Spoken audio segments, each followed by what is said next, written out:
அனைவருக்கும் இனி வணக்கங்களே.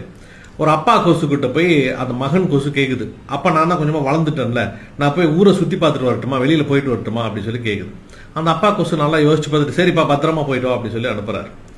அந்த மகன் கொசு போய் ஊரெல்லாம் சுத்தி பார்த்துட்டு நைட் வீட்டுக்கு வருது. அப்பா கேட்கிறாரு, எப்படிப்பா இருந்துச்சு இந்த ஊர் உலகமெல்லாம், மக்கள்லாம் என்ன பண்றாங்க அப்படின்னு சொன்னோடனே அந்த மகன் கொசு சொல்லிச்சான், மனுஷங்களாம் ரொம்ப ரொம்ப நல்லவங்கப்பா, நான் பறக்கிறத பார்த்துட்டு கைத்தட்டி பாராட்டினாங்க என்ன அப்படின்னு சொல்லி மகன் கொசு சொல்லிச்சான். அப்ப அப்பா சொன்னாரா, மகனே அவங்க கை தட்டினது உன்னை அப்ரிஷியேட் பண்றதுக்கு கிடையாது, உன்னை கொல்றதுக்கு உஷாராரு, நீ தப்பிச்சு வந்ததே பெரிய விஷயம் அப்படின்னு சொல்லி சொன்னாராம். நம்மளோட வாழ்க்கையில நம்ம சுத்தி நிறைய பேர் அந்த மாதிரி தான் இருப்பாங்க. நம்மளை பார்த்து கைத்தட்டுறவங்க எல்லாருமே ரொம்ப சந்தோஷமா நம்மளோட வெற்றியை பார்த்து கைத்தட்டுறாங்கன்னு நினைக்காதீங்க. நிறைய பேர் பொறாமையில் கைத்தட்டலாம், நிறைய பேர் வைத்தறிச்சல்ல கைத்தட்டலாம். அவர்களெல்லாம் பார்த்து நீங்க நின்னீங்கன்னா வாழ்க்கையில் உங்களால் முன்னேறவே முடியாது நண்பர்களே.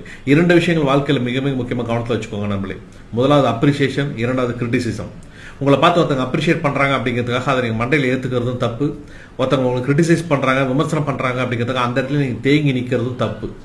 உங்களுடைய முயற்சிகள் சரியா இருந்தது அப்படின்னா, உங்களுடைய எண்ணங்கள் சரியா இருந்தது அப்படின்னா கண்டிப்பா நான் ஜெயிச்சிருவேன் அப்படிங்கிற நம்பிக்கை நீங்க ஓடிக்கிட்டே இருந்தீங்கன்னா தான் வாழ்க்கையில வெற்றியை அடைவீங்க.